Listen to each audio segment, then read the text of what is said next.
Good morning! Welcome to Social Studies with Miss Rogers, World History Edition. Last class we looked at the Protestant Reformation, started by a man named Martin Luther, and we will see that situation quickly spiral into other reformations around Europe, whether it be in England, in Scotland, France, even within the Catholic Church itself. So, let's get started. To recap a little bit, Martin Luther was a German monk who had issues with the selling of indulgences. In Catholicism, the idea is that souls that aren't good enough to go straight to heaven but aren't bad enough to be sent to hell sit in purgatory as punishments for the sins they've committed before they're allowed into heaven. It's believed that both prayers said by loved ones on earth and indulgences would be able to lessen the time a loved one would spend in purgatory. So some of these pardon merchants were truly going around saying things like, "Oh, do you hear that?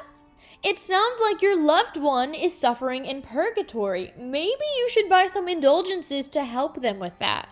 That is what Martin Luther had such a problem with. That is why he's so frustrated with the church right now. This led to the creation of Protestantism, Christians who were a part of a non-Catholic church. And it really starts with Lutherans, those who initially followed Martin Luther in his teachings. They were the first Protestant denomination that was created. This obviously won't fly without some kind of a fight. The Holy Roman Emperor, remember Charles V, the 19-year-old kid that was super powerful? He's going to declare war on the German Protestant princes. And he is going to beat them, but he still can't force them to rejoin the Catholic Church again. So what he's going to do after he's exhausted from the wars is create something called the Peace of Augsburg. The Peace of Augsburg is huge, and it's pretty much okay, fine. Individual monarchs can decide for themselves whether their kingdom is Protestant or Catholic. And this, along with Luther's translation of the Bible, will open the door for new interpretations of the Bible and create more denominations of Protestantism. The next threat that will challenge the church came from England, but it was certainly a little bit different than the threat from Luther. King Henry VIII of England broke ties with the Roman Catholic Church for more personal reasons. King Henry is extremely important in history for his act of supremacy, and that's all grand. But King Henry is best known for the crazy situations between him and the women he marries. I know we've been getting through a lot of content lately, and we haven't had much time for a real story time in a while. So I'm very excited to talk about one of my favorites, King Henry and his 6 wives. King Henry grew up a devout Catholic, more than most kings, and here's why. Henry was never actually supposed to be king because he was a second-born son. The throne was supposed to go to his brother Arthur. While Arthur was groomed to be the future king of England, Henry was trained in theology and Catholicism, specifically to have a religious career. Catholicism was a part of Henry's identity since he was a young child, and that's what makes what happens later in his life so interesting. When Henry's brother turned 15, he was to be married to the Catholic Catherine of Aragon of Spain, which formed a nice union between the two countries. But before the marriage could be declared official, young Arthur passed away from illness. So Henry's father promised Spain that when he grew up, Henry would marry Catherine to keep the union alive. Henry VIII took the throne at age 18 and married Catherine of Aragon. And what was considered weird for the time was that he chose to uphold the marriage agreement that was created when he was a kid because he truly loved Catherine.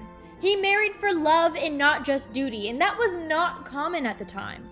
Henry really wanted a male heir, but Catherine was having some trouble fulfilling that wish.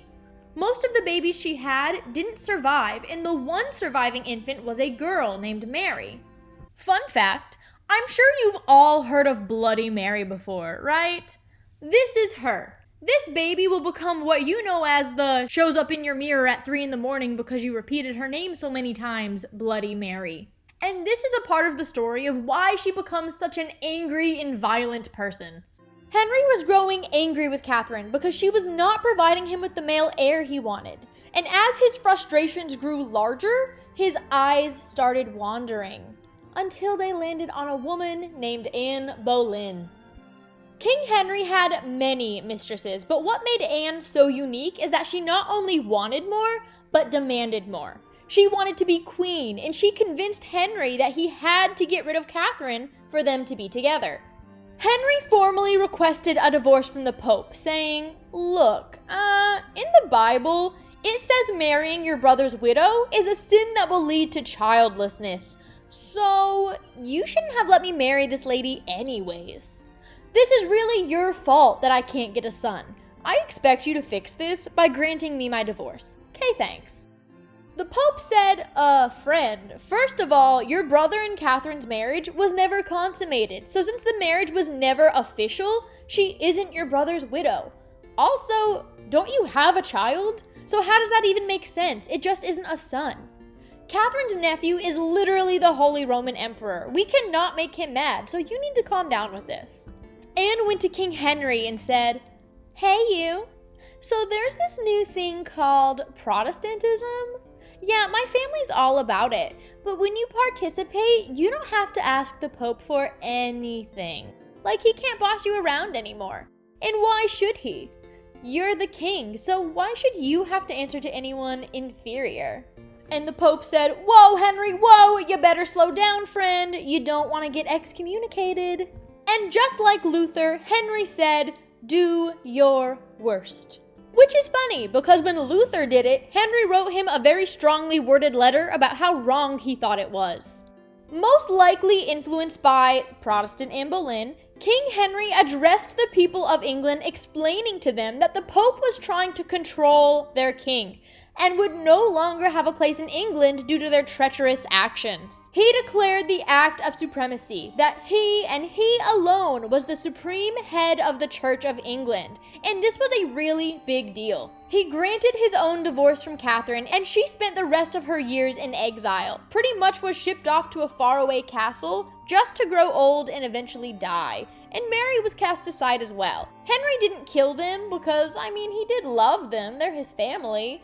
But he didn't want to deal with them anymore and wanted to play with Anne Boleyn, aka his shiny new toy he gifted himself. But Catherine of Aragon would die, genuinely believing she was the one true queen of England. And Mary grew up watching this, and she blamed the Protestant Anne Boleyn for what happened to her mother. Since the Church of England was no longer associated with the Catholic Church or the Pope, it would be considered Protestant, though it did keep many Catholic ideals. But Henry still defunded all of the Catholic monasteries in England just to make a point, and anyone who had issues with this would simply have their head cut off. One day, Henry fell off of his horse in a jousting match, harder than he'd ever fallen before, and modern-day historians believe that he most likely received brain damage, spiraling him into severe mental health issues.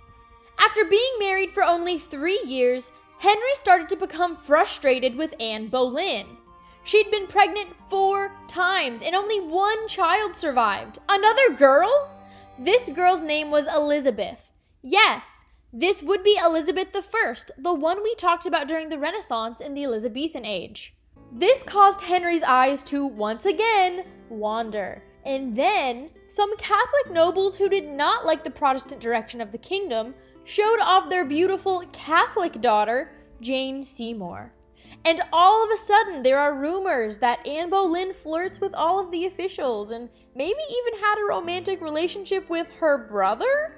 There were rumors that she was a witch and put a spell on the king, and that was how she forced him to not only divorce his wife he loved, Catherine, but also break from the church. But the most realistic rumor about Anne Boleyn at the time was that she went around talking about what a poor lover Henry was, which if that's why he wanted to get rid of her, fine. But Anne Boleyn was charged with incest, adultery, and even plotting to kill the king, and was sentenced to death by decapitation. Off with her head! And in doing this, he also sent Elizabeth away, the same thing he did to Mary. The very next day, King Henry married Catholic Jane Seymour, who begged him to reinstate all of those Catholic monasteries. Now, Jane Seymour really captured the heart of the king. Henry loved her, and even more than that, Jane gave him what he wanted, a baby boy named Edward. Henry was so happy until Jane died from complications in childbirth. Henry mourned her for 2 long years, until he was presented portraits from our Renaissance artist Hans Holbein and was told to pick a new wife. He picked German Anne of Cleves because her portrait was oh so pretty. But when he saw her in person, he said, you don't look like your profile picture. This is not happening. Oh no, this does not suit me. Henry reluctantly married Anne of Cleves, but quickly decided to declare, hey, I'm pretty sure she's my cousin, so we can't be married anyways. Boom, divorced. And don't ask me about the details, just, she's my cousin now. And then proceeded to behead the guy who brought him Anne of Cleves' portrait in the first place. But hey, at least he let Anne live. Henry's 5th wife, Catherine Howard, did not last long at all. She was 17 at the time, while Henry was 49, and she was a massive flirt. Henry had a bajillion mistresses, but that didn't matter because it clearly broke his heart to pieces to know that Catherine had all of these little boyfriends on the side, and he immediately had her beheaded just like Anne Boleyn. We now have the final wife, Catherine Parr. Good goodness, so many Catherines and Annes. Is it weird that Jane is the only one with a different name and she's the only one Henry wanted to live? Catherine Parr is actually said to have been a great companion. She cared for the aging king and even told him to stop being a crappy father and bring his 2 daughters home. And he did. Catherine forced Mary and Elizabeth to grow up together and become friends, and that will have a huge impact on their futures. Catherine stayed by Henry's side until he passed away in his mid-50s, in which then it was time for Edward to take the throne and be King of England. Edward was only 9 years old when he took the throne, clearly not the best judge of character, so they had many Protestant advisors telling him what to do along the way. Unfortunately, not only for Edward, but Henry's unhealthy obsession for a son as well, Edward died 6 years later at age 15, about the same age as his uncle Arthur. The next in line for the throne, thanks to stepmama Catherine Parr, will be Mary Tudor. Mary remembers very clearly what that one Protestant woman caused her own mother. Mary is very proud to be Catholic and very prejudiced against Protestants. Her intolerance became increasingly violent. She did not mind spilling the blood of Protestants, and these actions would earn her the title Bloody Mary. As Mary got older, the question of who her successor would be became a very popular issue. Mary had 2 living relatives she could pass succession to, her half-sister Elizabeth and her cousin Mary, Queen of Scots. Yes, I know, everyone during this time period all has the same name. I know, it's a thing. Don't tell me you don't have 56 Sarahs in your class. It happens. Mary, Queen of Scots, is the Queen of Scotland, which, like England, at this time is a very Catholic nation. Most people assume that because Mary Tudor is so Catholic and is so intolerant of Protestants, that there's no way she'll pass up the opportunity to give Mary, Queen of Scots, the throne. I like to chalk it up to Mama Parr forcing the girls to grow up together that creates this special bond between Mary Tudor and Elizabeth, because Mary actually passes her crown to her sister. Hence, why we learned about Elizabeth being the bomb queen she was when we talked about the Renaissance. Elizabeth wanted to return to her Protestant roots, but she also wanted Catholics to feel like they belonged in her nation. Elizabeth created the Anglican Church of England, with her at the head. She hoped the Anglican Church would be a happy medium for both Catholics and Protestants to accept. Some were happy, some Protestants thought Elizabeth should be more Protestant, some Catholics still wished for Mary, Queen of Scots to be their Catholic queen. A major life lesson here is you can't make everyone happy. I sometimes wonder what King Henry would think, knowing that the son he was so desperate for died before he could have any real impact on the world, while his 2 daughters that he cast aside are some of the most memorable women in history. Another big player in the Reformation was a man named John Calvin.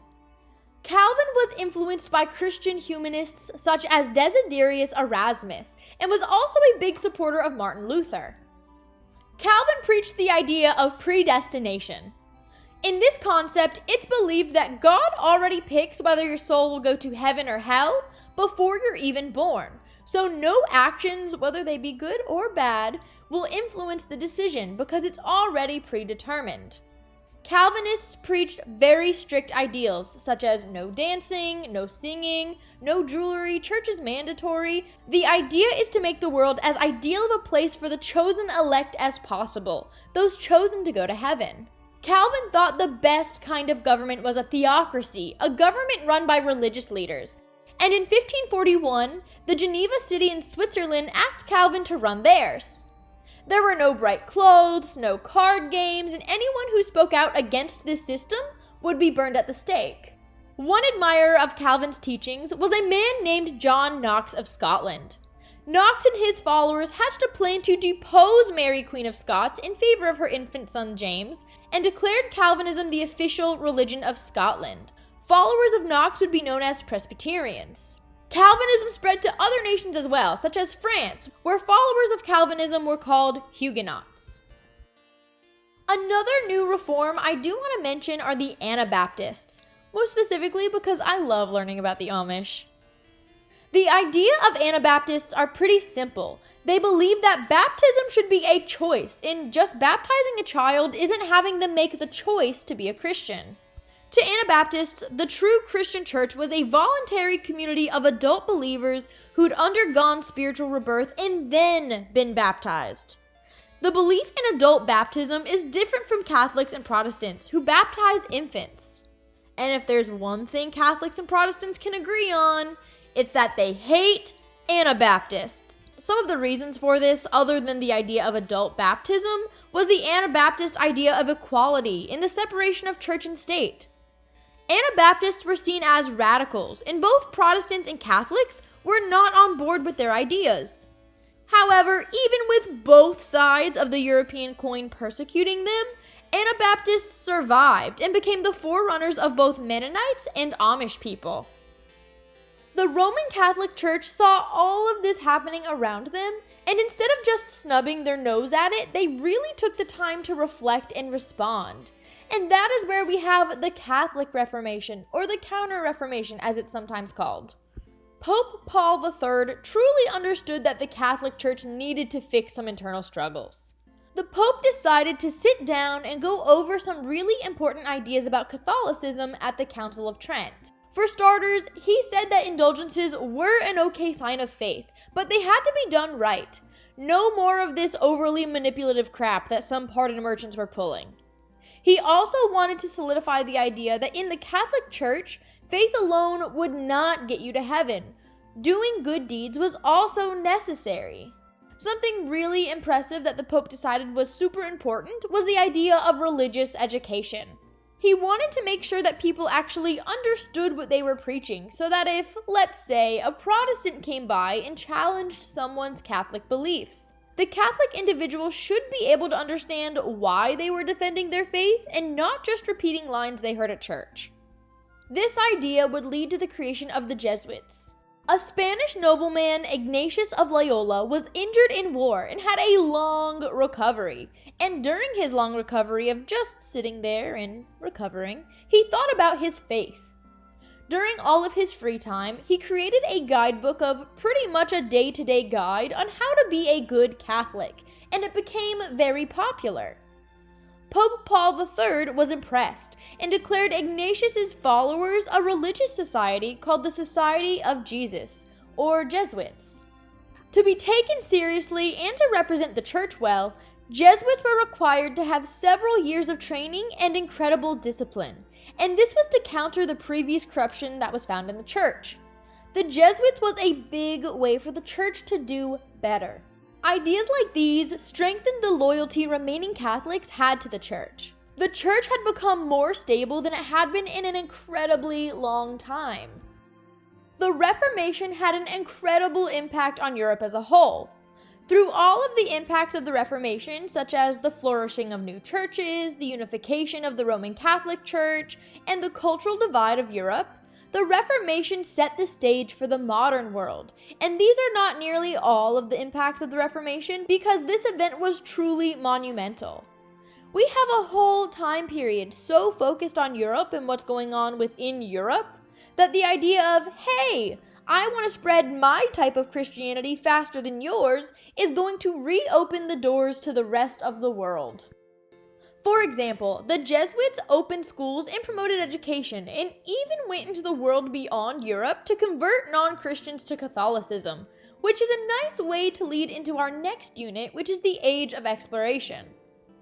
We're going to talk about not only the acknowledgement of, whoa, there's a whole bunch of land out here, that most of Europe will scream when the Americas are stumbled upon, but also some of the groups of people who originally lived there. So, I'll see you then.